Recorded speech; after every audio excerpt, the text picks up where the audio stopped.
Hi guys and welcome to Crazy Burger. So in this video I'm going to be looking at the so-called legacy carts from Evercade that are no longer in production. Are they worth picking up now from other sites such as eBay, or even trying to seek out from the regular sources if they still have stock? Let's find out.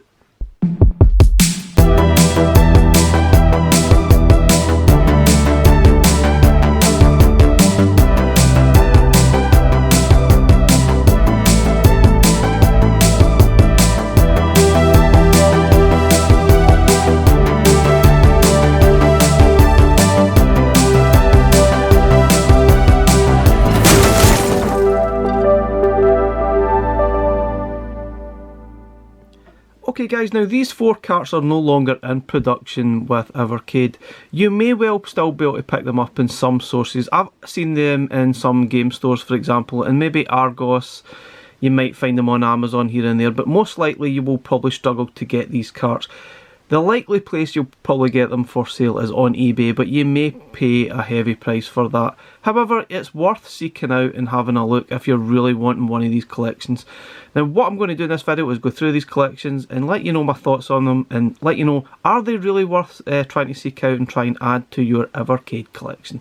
Let's start with the first one, Namco Museum Collection 1. Okay, this is Namco Museum Collection 1, which was actually cart 2 way back in 2020, and it's got 11 games on it, and it's got classic sort of Namco sort of style games. Most of them are probably NES conversions, right enough, which yeah, it does start to get a little bit annoying after a little while, but there's some decent versions in saying that. An example of that is probably the NES version of Mappy, which I actually think's a lot better than the arcade version, just my opinion, but some of the NES versions here are actually really good. But I guess when you're 30 collections later and you're still getting tons of NES, it does start to get a little bit annoying, but that is what it is. Probably cheaper to license NES than probably some of the others, but let's have a quick look. You see you've got your Namco Museum Collection 1 cartridge. The manuals weren't as much detail then as they are now. They weren't bad. See, there's some nice details on each of the games. You get Pac-Man, Metal Marines, which was kind of tricky, Quad Challenge, Dig Dug, which is really good fun to actually play, Level Rabble, probably an unsung hero in here, Mappy, I absolutely love Mappy, Galaxian, that's a classic game, Battle Cars, Xevious, and Starluster and Mappy Kids. Okay, so as you probably know, the licensing ran out on the Namco Museum Collection, so they're no longer in production, and you can't even play these on your VS without sort of tinkering away at it using other means. Anyway, we won't talk about that, but yeah, they don't play on your VS as standard, but they will still play on your EXP if you get that, or the original handheld. Now let's have a quick blast at some of the games on the EXP. Now, just a little heads up, this one is particularly tight for me, but I'm not going to fully insert it. I'm just going to sort of put it down to here, this sort of click, but you can see it is absolutely solid. There you go, it's in. Okay, so let's have a look at some of the games, some of my favourite ones. Let's have a quick blash at Dig Dug.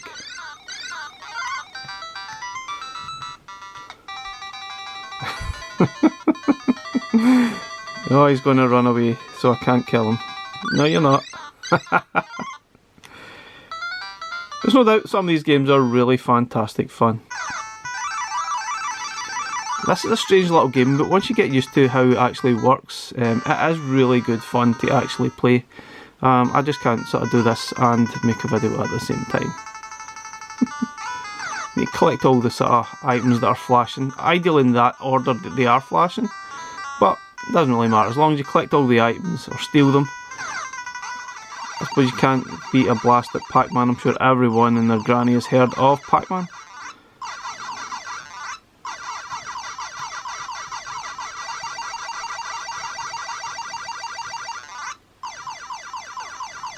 Yeah, great fun. Anyway, overall, I think it's a really good cart. There's some good games there, and I definitely think it's worth seeking out to buy. I wouldn't pay over the odds for it, but if you can get it at a reasonable price, I'd definitely add it to your collection. Okay, on to Namco Museum Collection 2. This was number 6 in the Evercade collection. Again, it's got 11 games on it. Some really classy games on this too. We've got Pack Attack, Galaga, Workman, Dig Dug 2, The Tower of Druaga, Burning Force, Phelios, Weapon Lord, Dragon Spirit, Splatterhouse 2 and 3. Some really good games there. Some of these are actually Mega Drive versions as well, which is a nice switch up. A quick look at the cart and the manual. Again, another similar manual that we've seen at the early days. It's got some information about Namco and all the games, some hints and tips here and there, and some information about it. Is that Burning Force, Dragon Spirit? Again, really nice touch. A decent collection of games, I think. I think definitely these carts are worth seeking out if you can find them. Splatterhouse 2 and 3, where else would you possibly get to play these on a handheld? Though it's licensed. Impressive stuff. There you go. Let's have a look at the game in action. Obviously, again, you can't play this on your VS, but you can play it on the original handheld and the EXP. Okay, let's have a look at some of these games. Some really cool games here as well. I really enjoyed quite a few of these. I guess we'll start with, let's have a look at Dragon Spirit. I really enjoyed that one.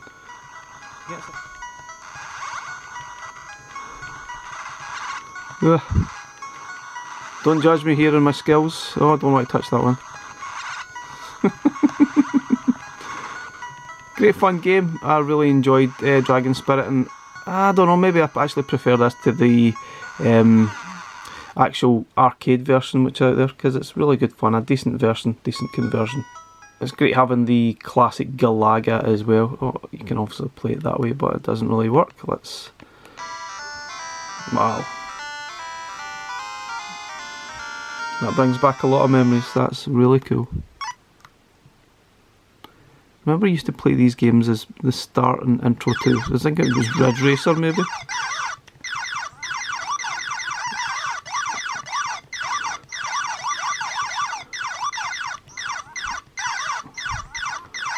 And don't judge me by the gameplay here.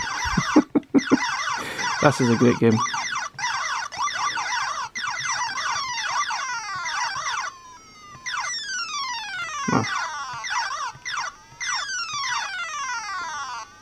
Oh my goodness. Amateur hour?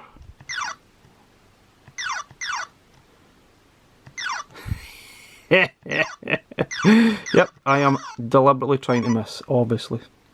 I suppose I really should give a quick play on the Splatterhouse games, because these are really cool. Quite hard, right enough, but yeah, they are cool games. These are really, really tough games, but pretty cool. The graphical style is fantastic, but they are really tough. You'll definitely be spamming those save states, something awful.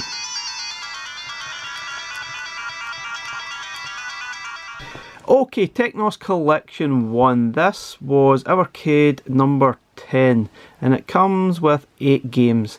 Now I have to be honest, this is probably one of my least favourite carts. However, if you like Double Dragon and you like the NES conversions of them, you will most likely love this game and probably even see this as one of your most favourite collections. But personally, I didn't really like the Double Dragon games. I'm not a big fan, not even of the arcade versions. I just wasn't a great fan. I prefer games like Final Fight, it just was much better to me. But yeah, if you love Double Dragon, you'll love this cart. If you don't, then you may not really like this at all. Personally, I think this is one of the poorest carts out there. But again, if you love Double Dragon, then that's just completely opposite, isn't it? You're going to absolutely love these games. Crash and the Boys, never got a hang of that at all. River Street Ransom, that's okay. Dodgeball, that's just a bit of a mess for me. Renegade, nope for me. And Super Spike Volleyball, not the greatest. Not the best cart. It's not one I would advise trying to seek out unless you like Double Dragon games. Otherwise, I would probably avoid and not bother trying to add this to your collection. Anyway, let's have a quick bash at some of the games. Suppose better have a bash at Double Dragon. Never was particularly great at these games. But I don't know, I just found it really difficult to get into this style of game after playing stuff like Final Fight in the arcades at the time. Just didn't make sense to me. They're okay, I guess, but yeah. Maybe it's just the fact I'm rubbish at them, I don't know. I don't know.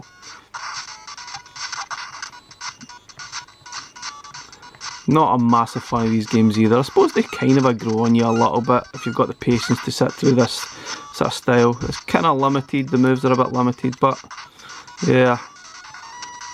I think I'd probably rather play this one than Double Dragon, to be honest. Hit me and run then.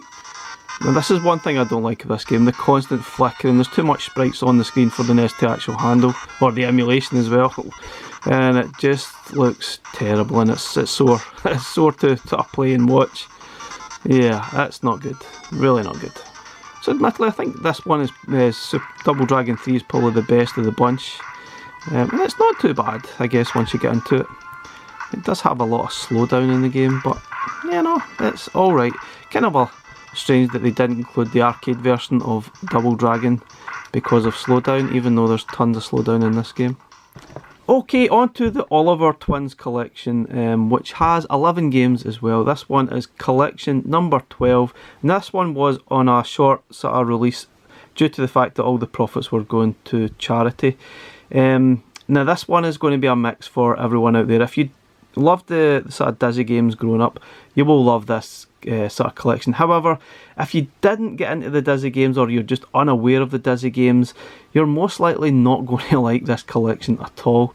Much, I guess, like the Technos collection, it's really going to depend how you were brought up and how your nostalgia sort of goes, I guess, with the games that you were playing when you were growing up. But interestingly, this is one of the reasons I actually got into Evercade in the first place. This was announced quite early on, and this definitely piqued my interest, and I was really thinking, oh, I really need to get an Evercade now, because I loved the Dizzy games growing up. I played them on the C64, occasionally on the Spectrum, and it's got quite a few collections here of the Dizzy games. However, they are all NES versions, which was a little bit disappointing here and there. But some of the versions are actually quite good. But yeah, you still have to put up with that sort of flickering nonsense. And here we go. Let's have a quick look at the manual. It'll be interesting to see if we ever get any more Oliver Twins games now that we've got Amiga and the home computers. Would we see a home computer version of some of these games? Yeah. If you're outside the UK, you might not be that familiar with some of these games. And the NES versions are a little bit confusing to those that did grow up with the home computer versions, because some of the names are a little bit different. So it's a little bit confusing to me. But still, I enjoyed playing through most of them, and really got stuck into them, enjoyed them from start to finish. Apart from one, I got stuck at one and sort of gave up a little bit. And Dream World Pogie is actually a really, really good game. It's quite short, but it's such a fantastic game. This is one of these previously unreleased games. Mystery World Dizzy is really cool too. Treasure Island Dizzy, yeah, nice. Anyway, let's have a look at some of the games. Okay, let's have a quick bash at one or two of the games. Let's go for the Treasure Island Dizzy. Interestingly, this was the second game in the Dizzy series. And you only ever had one life. You think, wow. Quite frustrating.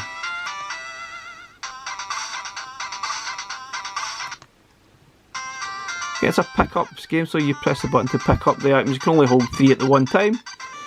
Some of the puzzles are pretty straightforward. Some are a little bit head-scratching. However, you can use some guides online if you get stuck.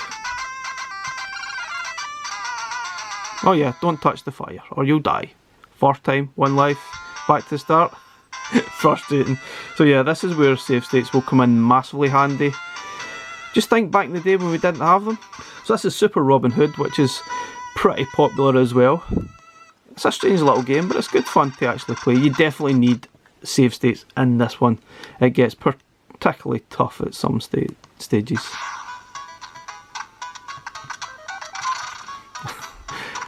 It's definitely one of these weird ones.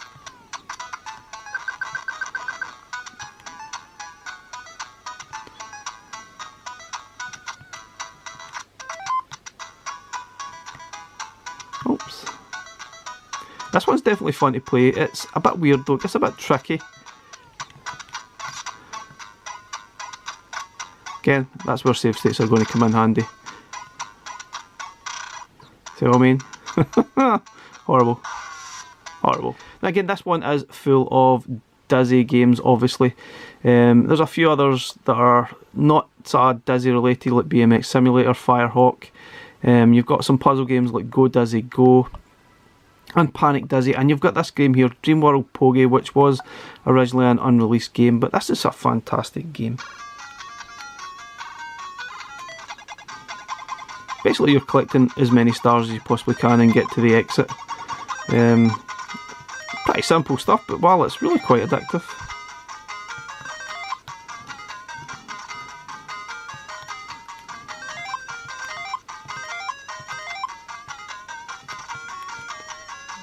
Oh, you can use the bubbles here to sort of bounce up, get onto the clouds, get invincibility, yay! You can kill anything now in your path. It goes a bit crazy fast for a while. Yay! What's not to love here? Absolutely fantastic. Anyway guys, thank you for watching our video today. Basically I think maybe 3 of these carts are worth seeking out. It depends on your love of Double Dragon and Dizzy if you want to sort of look at those carts. But overall I'd say these carts are very much worth seeking out to buy. I wouldn't pay over the odds for them, but if you can find them at a reasonable price, definitely add them to your collection before they go forever. You may well pick them still up on eBay, and you might get lucky and find them in some stores like Amazon or Game or other places that sell them throughout sort of the world. But it is what it is. You need to try and find them now, guys, before they go forever. Anyway, thanks for watching the video, guys. We'll catch you in the next one. Bye for now.